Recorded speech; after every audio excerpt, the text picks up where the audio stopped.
Hi ma'am, good morning. Ngasidagi sonogi annual final exam ngasidagi haure ma'am. Ngasi science ne. Pung 8:30 dagi exam ne hoje pung 9 taadore. Chara thaga ma chakhare. Fajana tharamuko hairini. Ado ma chakhare matungda aina ma'am aigi morok pambegi gamla sigada alu pambi amaka haubase asise aidi puktul asiraida khallebako aduga alu ko ubai wari ne yengubadagi hallaga yengba ina taramgadra ina ne punsida thajadri alu pambi je yumdadi adum tanbadi yawre ko aduga thabadi thadre ba sisu ina thage na thagi banate adum alu gi maku ke khokpado khoga dum maku ke hapchat badudagi matung chungba yawno oigibra kaino khangdre adusu pi ngai dadi ina se phura bani pambi se adi dum chana dum thajallu namjalu ne haida namjangibaneba ado aina hojikse adum yengningubagi ko ai chigalubada sumaina alu amakakti ure ado layadre ataisu tari ba yengningmana loire amakakka su thokle anidi sure ado yengage mapana hai karigi phuin aidi dum leijagi seno hairi bane aidi bulagenji ne bulagenji oiduini akari haina koi disondadi bulagenji haiba ko acho chobadu oiduini no asengbagi oira mayong alu se chawgadaba wali mara aina nangdage phoidattana baga phukdattana ado ama ani di ure as phuk loraga mo pamure me ado makhada mo te su tari ba yenge amakaka su phange ahum sure ama su ure mari amasu udore manga asi hanbada ai morok pambi je hatokura kaino khangdi khunungai sidi mayam chaba chadaba alu se pamubagi wari nate aba alu tambi khunungai sidi yone laga morok pambi ga hatoki bra kaino hangdre na sidai di henna jawdra ba kaino jaitra mar morok pambi gi makhagi maraga phange ina hanbada adu anh tay ta rằng mà nè thì thà ra để ta rằng mà chúng ta giờ mà giờ được bổ quả bị gì vậy bữa cái nó hăng đi nó jabun noi này su khare su hauri jong thadu ka da ga talle me mai dum thaning dre pam cái nó sinh sinh jai ba ga no to wa ba ri na ado nu si dre ngone thara di ko su mai na cha ba cha da ba gi na ti yeng ba dum pien ba nu ngai ba do alu ka jong ne adu sonda ju pambi ohum ka lei re na foidat ki da bani fadigom marak se da ohum pambi ohum lei re amma ni sonda ohum ka lei ri sidi ta ga da taro da su khang ne si su lei bak se ai di jam da bani na ne sinamu to di yeng bai ni khara chaw ra dum tham ma ge ai gi horen di sinju cha thok tro bani to ningok se kumdagrage sonu de chakhare paru di haji ai tummi mari tumandam bani aina do agwa ma hagwalaga wai chile aduga sigi pot se ngarang khoi mapana yaihang ai di bamang de yaihang mana do porakhi ga porakharaga nganam chagre ko aduga moi mem na yaihang ta le na to khoi masu ta lu ba ya buru ye na kg ani mu koi ge ra khangdre sibu kya moi de no ngarang se Shillong dagi Guwahati da mi lakpa adu da mana pirakpa ni ado ngarang de na kai tho ga yengudare ngasi yengminarasi na yaihang atekpa ga ise kaino tawi ba ko hanadi aina fast sa hijang thungba herakpa matam da di powder gi yaihang se ai di pi ngai de aina yumda so hanina pi ngai de dum cha hijang thungai ba ko ado yaihang gi powder se sijinaram de ba ai usu uda ai sijina dana tawira hangde package se kaya thuom da bra kainom te khoi ma wi di ta ga thungame ba khoi gi musala kaino ning do adu da ado si khoi ai jo hana hei boy hei ta boy ta amini ko manam nung si wani si khoi me atekpa yang gi machu si gi kaino si hijang su ko ado si su ai su kai dawni pira bani na seng na sam thoga aduga sa phaudu ga ta khairani adu ai aseng na khara tham tari mai da khara kaino tawna bagi besan ke besan ne koi gi dahi ne tawra mai da thum tai bado ai su tai tari ado hojik ti tawra ro ren cha ba thakpa koi loira kanda phajada seng na cha ma ga nungsa da phaudo pai keji lum ba poni na keji ani muk te dum pha khang de bo ama di helam ba su ye ꯑꯗꯨꯒ ꯄꯥꯔꯨꯗꯤ ꯅꯨꯡꯉꯥꯏ ꯃꯈꯨꯠꯀ ꯊꯥꯡꯒꯠꯂꯒ ꯇꯨꯝꯃꯤꯁꯦ ꯌꯦꯡꯉꯨ ꯃꯥꯅꯗꯤ ꯍꯥꯏꯖꯔꯤꯕꯀꯣ ꯑꯩꯁꯦ ꯌꯥꯝꯅ ꯆꯥꯎꯗꯦ ꯑꯩꯅ ꯃꯥꯃꯨꯛ ꯅꯨꯡꯉꯥꯏꯕ ꯂꯩꯄꯣ ꯅꯠꯇꯦ ꯍꯧꯖꯤꯛꯀꯣ ꯆꯥꯎꯔꯒ ꯈꯪꯗꯣꯔꯤꯃꯤ ꯍꯧꯖꯤꯛ ꯑꯩꯈꯣꯏꯁꯨ ꯍꯥꯟꯅ ꯄꯤꯛꯏꯉꯩꯗ ꯌꯥꯝꯅ ꯆꯥꯎꯗꯦ ꯈꯟꯕꯗꯨꯅꯦꯕ ꯃꯥꯁꯦ ꯌꯥꯝꯅ ꯆꯥꯎꯗꯦ ꯃꯥ ꯌꯨꯝꯗꯒꯤ ꯃꯥꯅ ꯈ꯭ꯋꯥꯏꯗꯒꯤ ꯄꯤꯛꯑꯦꯇꯅꯤ ꯍꯥꯏ ꯂꯩꯔꯤꯁꯦ ꯃꯥꯗꯤ ꯍꯧꯖꯤꯛ ꯆꯥꯅꯤꯡ ꯆꯥ ꯇꯨꯝꯅꯤꯡ ꯇꯨꯝꯅ ꯂꯩꯅꯦꯕ ꯇꯨꯝꯖꯔꯁꯅꯨ ꯃꯥꯏ ꯇꯨꯝꯍꯟꯕꯅꯦ ꯑꯩꯅ ꯃꯥ ꯍꯧꯒꯠꯂꯗꯤ ꯑꯗꯨꯝ ꯇꯤꯚꯤ ꯂꯥꯡ ꯂꯩꯗꯣꯏ ꯁꯔꯨ ꯍꯥꯏꯅ ꯑꯩꯗꯤ ꯊꯕꯛ ꯀꯔꯤ ꯂꯣꯏꯁꯤꯜꯂꯛꯄꯗ ꯄꯨꯡ 7 ꯇꯥꯗꯣꯔꯦ ꯃꯌꯥꯝ ꯍꯧꯗꯣꯛꯇ ꯌꯥꯔꯣꯏ ꯃꯁꯤ ꯑꯉꯥꯡꯁꯦ ꯍꯧꯒꯠꯂꯦ ꯆꯥꯛ ꯂꯥꯝꯁꯜꯂꯛꯑꯦ ꯑꯩꯁꯨ ꯀꯩꯅꯣ ꯆꯠꯈ꯭ꯔꯒ ꯐꯤ ꯈꯔ ꯁꯨꯗꯣꯛ ꯂꯣꯏꯔꯛꯄ ꯐꯧꯗꯣꯛꯅ ꯂꯣꯏꯔꯛꯄꯗ ꯑꯗꯨꯝ ꯄꯨꯡ 7 ꯆꯍꯤ ꯈꯪꯍꯧꯗꯦ ꯑꯌꯨꯛꯀꯤ ꯃꯇꯝꯁꯤꯗꯤꯕ ꯑꯗꯨꯝ ꯆꯥꯕꯒ ꯊꯛꯄꯒ ꯐꯦꯡꯕꯒ ꯙꯨꯞ ꯊꯥ ꯂꯣꯏꯔꯛꯄ ꯀꯩꯒ ꯃꯇꯝꯁꯦ ꯄꯥꯔꯨ ꯕ꯭ꯔꯁ ꯇꯧꯔꯒ ꯇꯧꯖꯔꯅꯤ ꯑꯩꯈꯣꯏꯒꯤ ꯑꯃꯨꯛ ꯕ꯭ꯔꯦꯛꯐꯥꯁ ꯁꯦꯝꯃꯒꯦ ꯉꯁꯥꯏꯁꯦ ꯑꯥꯂꯨ ꯄꯔꯥꯊꯥ ꯁꯣꯅꯨꯁꯦ ꯑꯃꯈꯛꯇꯪ ꯆꯥꯖꯈꯤ ꯄꯣꯔꯤꯈꯥ ꯅꯨꯃꯤꯠꯅꯤꯅꯀꯣ ꯃꯥꯁꯨ ꯊꯨꯀꯠꯄ ꯀꯔꯤꯕꯣꯏ ꯑꯍꯥꯟꯕ ꯅꯨꯃꯤꯠꯀ ꯑꯩꯅ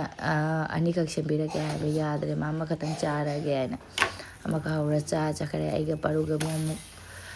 ꯍꯧꯔꯒꯦ ꯄꯔꯥꯊꯥꯁꯦ ꯉꯁꯤ ꯌꯨꯝꯖꯀꯩꯁꯦ ꯅꯨꯃꯤꯠꯁꯦ ꯑꯩꯈꯣꯏꯅ ꯄꯔꯥꯊꯥ ꯑꯣꯏꯍꯜꯂꯕ ꯑꯥꯂꯨꯒꯤ ꯄꯔꯥꯊꯥ ꯑꯣꯏꯅ ꯁꯣꯅꯨꯒ ꯄꯥꯔꯨꯒꯅ ꯁꯤꯜꯂꯤꯅꯤꯀꯣ ꯅꯤꯡꯊꯧꯀꯥꯕꯅ ꯏꯗꯂꯤ ꯂꯩꯕꯥꯛꯄꯣꯛꯄꯅ ꯗꯣꯁꯥ ꯌꯨꯝꯖꯀꯩꯁꯦꯅ ꯄꯔꯥꯊꯥ ꯁꯪꯒꯣꯜꯁꯦꯟꯅ ꯄꯨꯔꯤ ꯀꯩꯀꯩ ꯑꯩꯅ ꯑꯗꯨꯝ ꯃꯣꯏꯅꯤꯅ ꯔꯨꯇꯤꯟꯒ ꯁꯦꯝ ꯂꯣꯏꯈ꯭ꯔꯦ ꯑꯗꯨꯒ ꯑꯩꯒꯤ ꯆꯥꯒ ꯑꯩꯒ ꯄꯥꯔꯨꯒꯒꯤ ꯔꯦꯗꯤ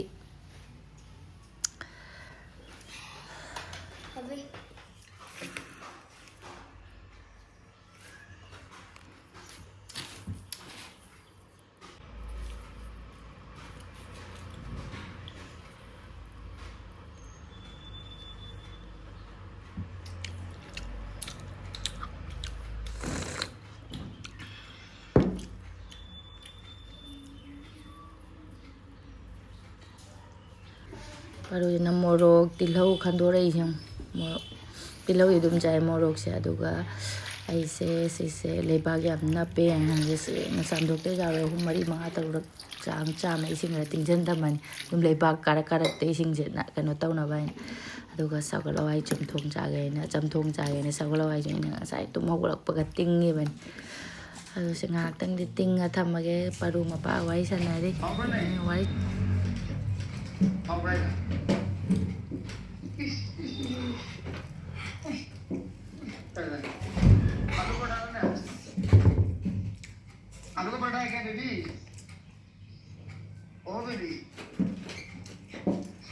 ꯁꯣꯁ ꯂꯩꯇ꯭ꯔꯦ ꯑꯩꯈꯣꯏꯒꯤ ꯁꯣꯁ ꯂꯩꯇ꯭ꯔꯦ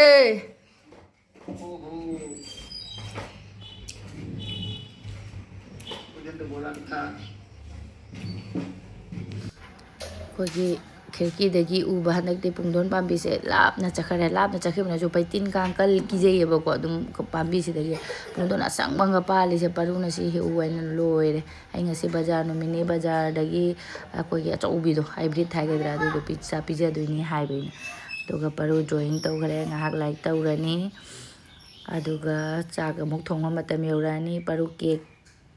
ꯗ꯭ꯔꯣꯌꯤꯡ ꯇꯧꯔꯤ ꯃꯌꯥꯝꯁꯨ ꯌꯦꯡꯃꯤꯟꯅꯔꯁꯤ ꯄꯥꯔꯨꯒꯤ ꯗ꯭ꯔꯣꯌꯤꯡꯁꯦ ꯄꯥꯔꯨꯒꯤ ꯃꯣꯏꯒꯤ ꯍꯟꯗꯛ ꯃꯥꯒꯤꯁꯨ 26ꯇꯒꯤ ꯑꯦꯛꯖꯥꯝꯅꯦ ꯑꯦꯅꯨꯋꯦꯜ 26ꯇ ꯗ꯭ꯔꯣꯌꯤꯡꯒ ꯔꯥꯏꯝꯁꯀ ꯂꯩꯕ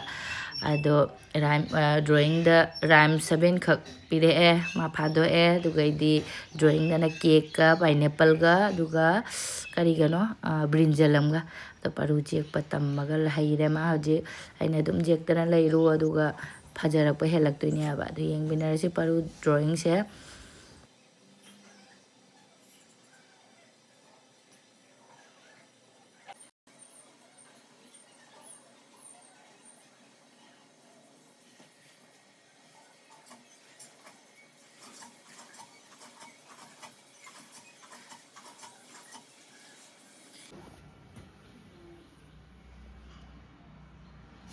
pineapple yo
Lora ba Paru?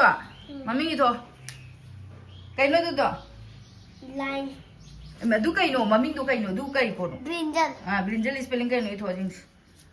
Pencil so na chain kar. E. R. I.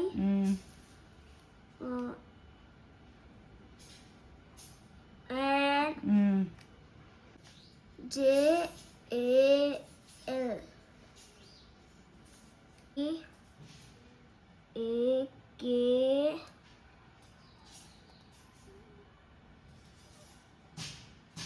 C. A. K. E. Cake. P.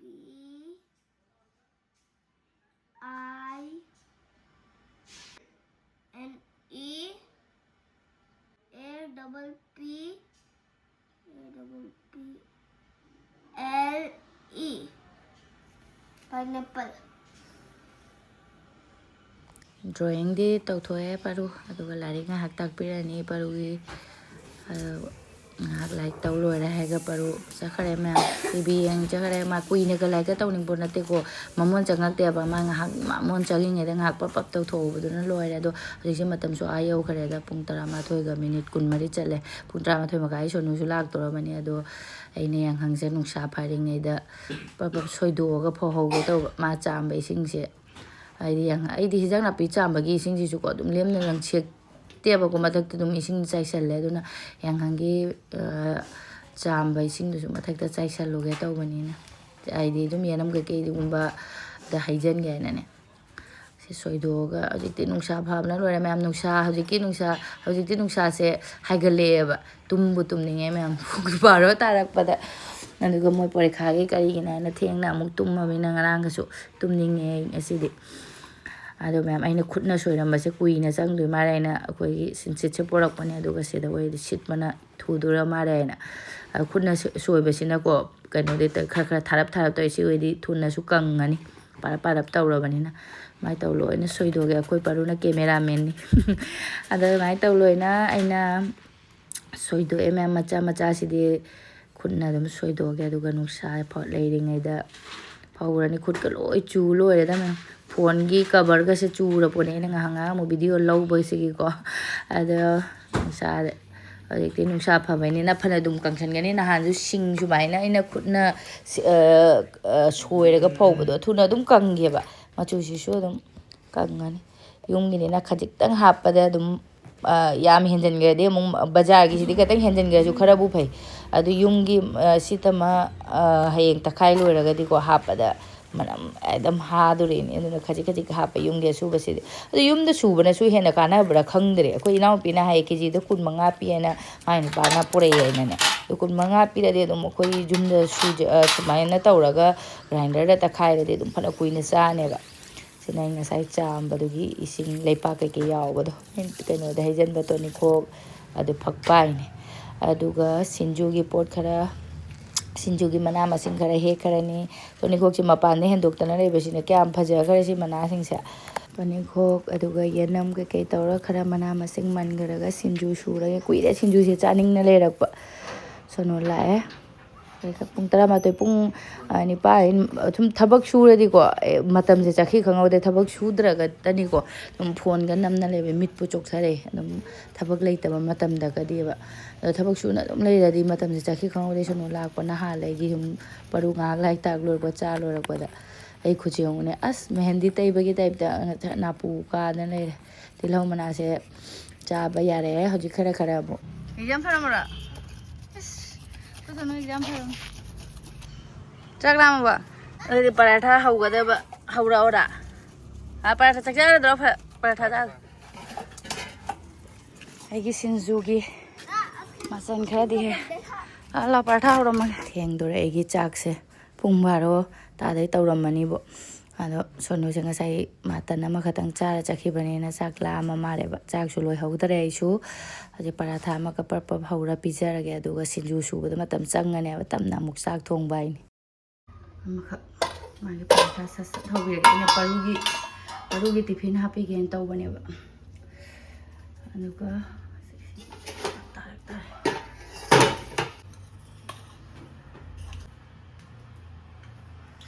ꯈꯨꯠꯁꯦ ꯁꯥꯔꯦ two oi ising asabani paru thaktoira ising asaba dada thoro ꯄꯔꯞ ꯆꯥꯛ ꯊꯣꯡꯉꯒꯦ ꯁꯣꯅꯨ ꯄꯥꯔꯨꯁꯨ ꯑꯃꯨꯛ ꯁ꯭ꯀꯨꯜ ꯃꯇꯝꯅꯤꯅ ꯁꯣꯅꯨꯁꯨ ꯄꯔꯥꯊꯥ ꯑꯃꯕꯨꯗꯤ ꯄꯤꯔꯦ ꯆꯥꯛ ꯂꯥꯝꯃꯛꯑꯅꯦꯕ ꯄꯨꯡ 12 ꯍꯦꯜꯂꯦ ꯍꯧꯖꯤꯛꯁꯦ ꯁꯒꯣꯜ ꯍꯋꯥꯏꯁꯦ ꯆꯝꯊꯣꯡ ꯑꯣꯏꯅ ꯊꯣꯡꯖꯜꯂꯦ ꯃꯌꯥꯝ ꯑꯗꯨꯒ ꯁꯤꯡꯖꯨ ꯑꯃ ꯑꯩ ꯁꯤꯡꯖꯨꯁꯦ ꯃꯅꯥꯁꯤꯡꯁꯦ ꯃꯃꯥꯡꯗꯒꯤ ꯆꯥꯝꯃ ꯊꯝꯍꯧꯗꯕꯅꯤꯅ ꯆꯣꯠꯄ꯭ꯔꯥ ꯀꯩꯅꯣ ꯉꯥꯛꯇꯪ ꯅꯨꯡꯁꯥꯗ ꯊꯝꯃꯨꯁꯤꯔꯥ ꯀꯩꯅꯣ ꯑꯗꯨꯒ ꯑꯩꯒꯤ ꯁꯒꯣꯜ ꯍꯋꯥꯏꯁꯦ ꯀꯩꯅꯣꯒꯤ ꯁꯤꯡꯖꯨꯒꯤ ꯃꯆꯜ ꯁꯣꯏꯔꯤꯉꯩꯗ ꯃꯅꯥ ꯃꯁꯤꯡ ꯁꯒꯣꯜ ꯍꯋꯥꯏꯁꯨ ꯃꯨꯜꯂꯦ ꯁꯒꯣꯜ ꯍꯋꯥꯏ ꯌꯨꯝꯒꯤꯅꯤꯅꯀꯣ ꯀꯨꯏꯅ ꯆꯪꯗꯦ ꯑꯗꯣ ꯉꯥꯗꯤ ꯌꯥꯎꯗ꯭ꯔꯦ ꯉꯥꯔꯤ ꯉꯥ ꯍꯥꯞꯄꯒ ꯊꯣꯡꯕ ꯀꯥꯡꯁꯣꯏꯅꯦ ꯑꯗꯨꯝ ꯁꯒꯣꯜ ꯍꯋꯥꯏꯁꯤꯗꯤ ꯍꯥꯎꯋꯤꯀꯣ ꯁꯤꯡ ꯇꯤꯜꯍꯧ ꯐꯗꯤꯒꯣꯝꯒ ꯍꯥꯞꯆꯜꯂꯕꯅꯤꯅ ꯍꯥꯎꯋꯤꯗ ꯑꯗꯨꯝ ꯐꯗꯤꯒꯣꯝ ꯍꯥꯞꯄ ꯃꯈꯨꯝ ꯈꯨꯝꯖꯤꯜꯂꯕꯅꯤꯅ ꯃꯅꯝ ꯅꯨꯡꯁꯤ ꯂꯩꯖꯔꯅꯤ ꯑꯗꯨꯒ ꯁ꯭ꯀ꯭ꯋꯥꯁꯀꯤ ꯕꯣꯔꯥ ꯑꯃꯒ ꯇꯧꯔꯅꯤ ꯈꯨꯠꯁꯦ ꯈꯨꯊꯤ ꯑꯃ ꯇꯧꯔꯦꯗ ꯃꯆꯨꯁꯤꯅ ꯕꯣꯔꯥꯒ ꯄꯔꯨꯒꯤ ꯄꯔꯄ ꯑꯍꯨꯝ ꯃꯔꯤꯒ ꯍꯧꯔ ꯄꯤꯖꯈ꯭ꯔꯒꯦ ꯃꯥꯗꯤ ꯆꯥꯛ ꯆꯥꯕ ꯊꯦꯡꯕꯅꯤꯅꯀꯣ ꯃꯥ ꯇꯝ ꯆꯥꯖꯔꯒ ꯁꯤꯡꯖꯨꯗꯤ ꯅꯪꯉꯔꯣꯏ ꯕꯣꯔꯥꯒ ꯍꯤꯟꯖꯥꯡꯒ ꯆꯥꯛꯀ ꯇꯧꯔ ꯆꯥꯔꯒ ꯃꯥ ꯊꯤꯟꯗꯣꯛ ꯂꯣꯏꯔꯒ ꯑꯩꯒ ꯁꯣꯅꯨꯒ ꯑꯃꯨꯛ ꯇꯞꯅ ꯆꯥꯔꯒꯦ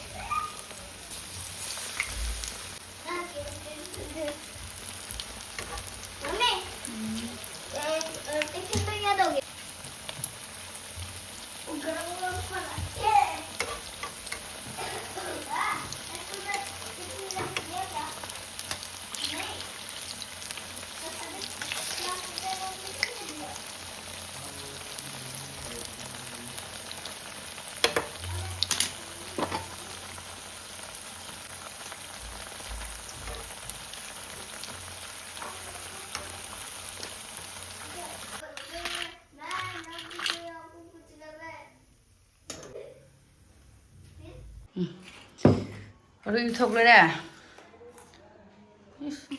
Paru Charo nangaroi sinju tauba nangdre paru thenge paru mai na mo school se late oibanina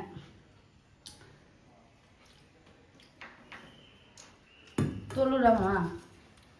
school kan sara pap jaro nang theng da ngasi school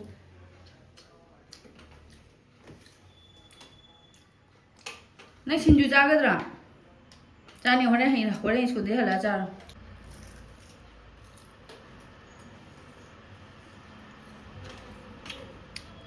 Soup how would go? How will That's a ising pork.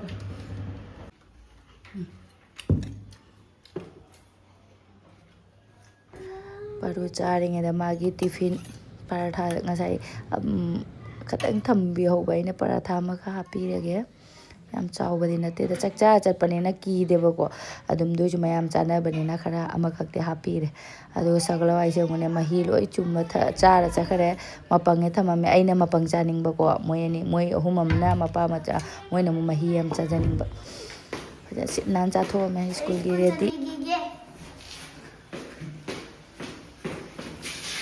parugi loigrabani na mayam akhoigi amuk sinjudi paru sa abdi ningdi nang haudre hore la chajarani da ado kuina dagi aina sinju chaningakpani adum suba tanba khotpa kaino ta haudabagi ko aidi akoigi motor mangal gase adum tinghaudaba kholaudaba lehauba adum hauroida kai khanbado aina khanjaruba machan hinge loi suradi hauta haugada mare khanbado ado phajana tongaga moroka torogasu hapchallaga soire hojik voice over to ma'am thagorakpa sinju na tabu thagore mana bajan chasan gare ai sinju se and how radra ma'am ai ki sinju se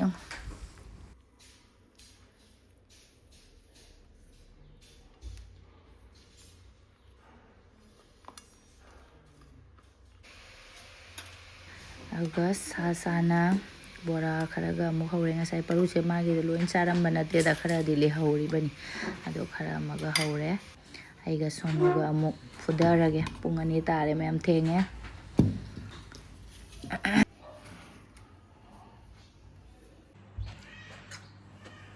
school lagi laga paratha chare wi mau thana le jamna chacha dre ngasi jam chakcha dri ngasi di sagla me da ngasi ga isu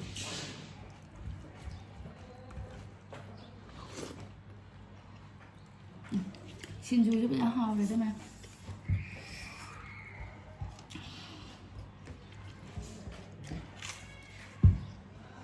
ꯊꯥꯎꯔ ꯀꯥꯡꯁꯤꯗ ꯅꯨꯡꯁꯥ ꯍꯥꯏꯒꯠꯂꯛꯑꯕꯅꯦ ꯍꯧꯖꯤꯛ ꯊꯥꯎ ꯍꯥꯏ ꯕꯣꯔꯥꯗꯤ ꯊꯥꯎꯅꯦ ꯑꯗꯨꯝ ꯊꯥꯎꯒꯤ ꯍꯤꯟꯖꯥꯡ ꯌꯥꯝ ꯆꯥꯅꯤꯡꯗꯕ ꯁꯤꯡꯖꯨꯁꯦ ꯌꯥꯝꯗ ꯃꯥꯜꯂꯦ ꯈꯜꯂꯤ ꯑꯗꯨꯝ ꯄꯣꯠꯀꯤ ꯃꯆꯜ ꯃꯌꯥꯝ ꯍꯥꯄꯛꯄꯗ ꯌꯥꯝꯃꯦ ꯑꯩꯒꯤꯁꯨ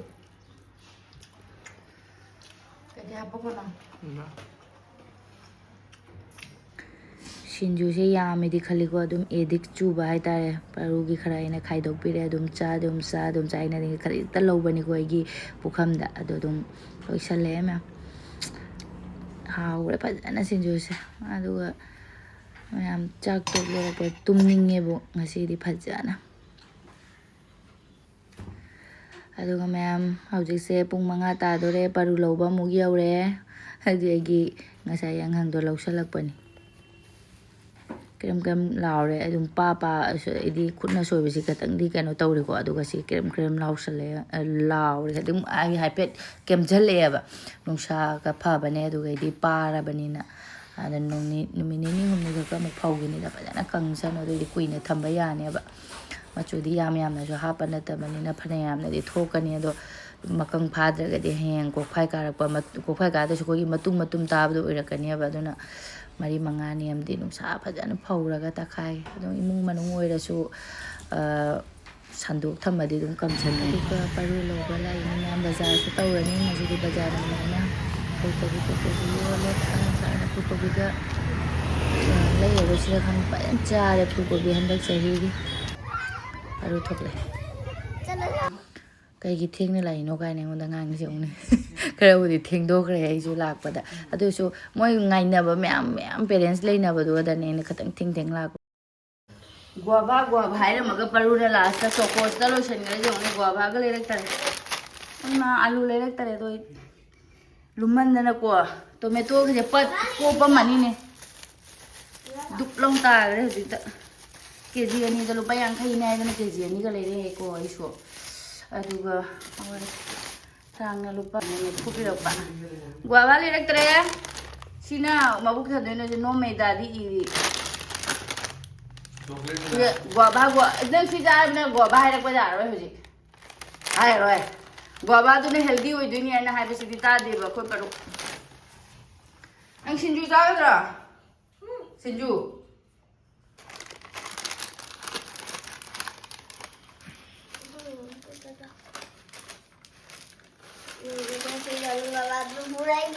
ꯁꯤꯡꯖꯨ ꯆꯥꯈ꯭ꯔꯕ ꯄꯥꯔꯨ ꯁꯤꯡꯖꯨ ꯂꯤꯛꯅ ꯊꯝꯃꯝꯃꯤ ꯀꯥꯏꯅ ꯑꯩꯉꯣꯟꯗ ꯄꯥꯔꯨꯅ ꯍꯌꯦꯡꯁꯨ ꯁꯤꯡꯖු ꯁꯨꯔꯣ